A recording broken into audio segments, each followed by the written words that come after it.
വിരുദ്ധാഭിപ്രായങ്ങൾ സർക്കാരിനെ അലോസരപ്പെടുത്തുന്നില്ലെന്ന് മുഖ്യമന്ത്രി പിണറായി വിജയൻ. വിരുദ്ധാഭിപ്രായങ്ങൾ അനുവദിക്കുന്ന ഒരു പൊതുജനാധിപത്യ മണ്ഡലം നവോത്ഥാനത്തിന്റെ പൈതൃകത്തിന്റെ ഈടുവെപ്പായി നമുക്ക് ലഭിച്ചിട്ടുണ്ടെന്നും മുഖ്യമന്ത്രി പറഞ്ഞു. രാജ്ഭവന്റെ പുതിയ സംരംഭമായ ഇൻഹൌസ് ജേണൽ രാജ്ഹംസ് പ്രകാശനം ചെയ്ത് സംസാരിക്കുകയായിരുന്നു മുഖ്യമന്ത്രി. സർക്കാരിൻ്റേതിൽ നിന്ന് വ്യത്യസ്തങ്ങളോ വിരുദ്ധങ്ങളോ ആയ നിലപാടുകൾ പ്രകടമാക്കുന്ന ലേഖനങ്ങൾ ഇതിൽ വന്നുവെന്ന് വരാം. ഉദാഹരണത്തിന് ഇവിടെ പ്രകാശനം ചെയ്യുന്ന രാജഹംസ് ആദ്യ പതിപ്പിൽ തന്നെ ആർട്ടിക്കിൾ 200 ആൻഡ് കോൺസ്റ്റിറ്റ്യൂഷണൽ കൊണോഡ്രം എന്ന ശീർഷകത്തിലുള്ള ഒരു ലേഖനമുണ്ട്. ഇതിൽ ഭരണഘടനയുടെ 200-ാം വകുപ്പ്, ഗവർണറുടെ അധികാരങ്ങൾ, നിയമസഭയുടെ അധികാരങ്ങൾ തുടങ്ങിയവയുമായി ബന്ധപ്പെട്ട് ലേഖകൻ പ്രകടിപ്പിക്കുന്ന അഭിപ്രായങ്ങളെല്ലാം സർക്കാരിൻ്റെ അഭിപ്രായങ്ങളാണോ എന്ന് ചോദിച്ചാൽ അല്ല എന്നതാണ് ഉത്തരം. അത് അദ്ദേഹത്തിൻ്റെ വ്യക്തിപരമായ അഭിപ്രായമാവാം.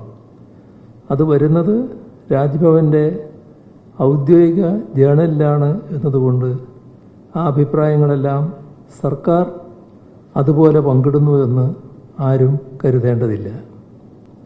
വിയോജനാഭിപ്രായങ്ങളെ, വിരുദ്ധാഭിപ്രായങ്ങളെ അനുവദിക്കുന്ന ഒരു പൊതുജനാധിപത്യ മണ്ഡലം നവോത്ഥാന പൈതൃകത്തിൻ്റെ ഈടുവെപ്പായി നമുക്ക് ലഭിച്ചിട്ടുണ്ട്. അത് ഭദ്രമായി നിലനിർത്തുക എന്നതാണ് സർക്കാരിൻ്റെ നിലപാട്. അതുകൊണ്ട് തന്നെ വിരുദ്ധാഭിപ്രായങ്ങൾ സർക്കാരിനെ അലോസരപ്പെടുത്തുന്നില്ല.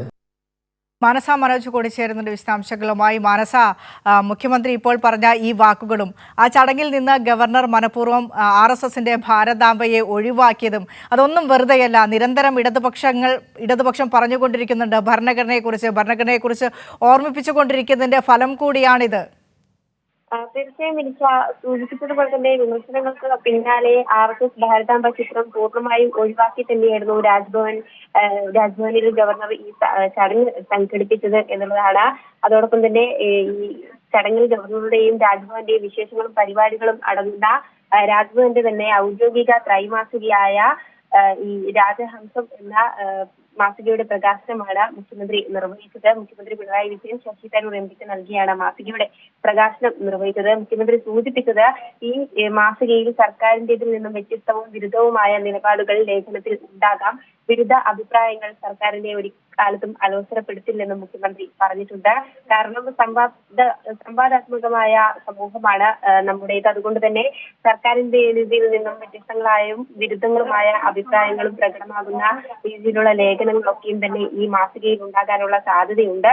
അത് അദ്ദേഹത്തിന്റെയും അതോടൊപ്പം തന്നെ രാജ്ഭവന്റെയും വ്യക്തിപരമായ അഭിപ്രായമാകുമെന്നും ഇത്തരത്തിലുള്ള വിരുദ്ധാഭിപ്രായങ്ങളിൽ നിന്ന് സർക്കാരിനെ അലോസരപ്പെടുത്താനാകില്ല എന്ന് തന്നെയാണ് മുഖ്യമന്ത്രി തുറന്നു പറയുന്ന ഒരു സ്ഥിതിയുണ്ടായത്. മുഖ്യമന്ത്രി സൂചിപ്പിച്ചത് ഇതിൽ ഉണ്ടായിരുന്ന ആർട്ടിക്കിൾ 200 ആൻഡ് കോൺസ്റ്റിറ്റ്യൂഷണൽ കൊണൻഡ്രം എന്ന ഗവർണറുടെ നിയമ ഉപദേഷ്ടാവിന്റെ ലേഖനത്തെ കുറിച്ചായിരുന്നു പരാമർശം ഉന്നയിച്ചത്. രാജ്ഭവനിൽ നിന്നും ആ ഒരു ലേഖനങ്ങളിൽ ഉൾപ്പെടുത്തിയ കാര്യങ്ങളൊക്കെയും തന്നെ അദ്ദേഹത്തിന്റെ മാത്രം അഭിപ്രായങ്ങളായിരിക്കുമെന്ന സൂചനയും മുഖ്യമന്ത്രി നൽകിയിട്ടുണ്ട്. ഒപ്പം തന്നെയാണ് ഇത്തരത്തിൽ ഒട്ടനവധി കാര്യങ്ങൾക്ക് സാക്ഷ്യം വഹിച്ച ഒരു വേദിയാണ് രാജ്ഭവൻ എന്നതും അതോടൊപ്പം തന്നെയാണ് ഇത്തരത്തിലുള്ള കാര്യങ്ങൾ ഉണ്ടാകാനുള്ള സാധ്യതയുണ്ടെങ്കിൽ കൂടിയും അത് സർക്കാരിൽ നിന്നും വിരുദ്ധ അഭിപ്രായങ്ങളാണെങ്കിൽ കൂടിയും അത് ഉൾക്കൊള്ളുന്നു എന്നും മുഖ്യമന്ത്രി സൂചിപ്പിച്ചിട്ടുണ്ടായിരുന്നു.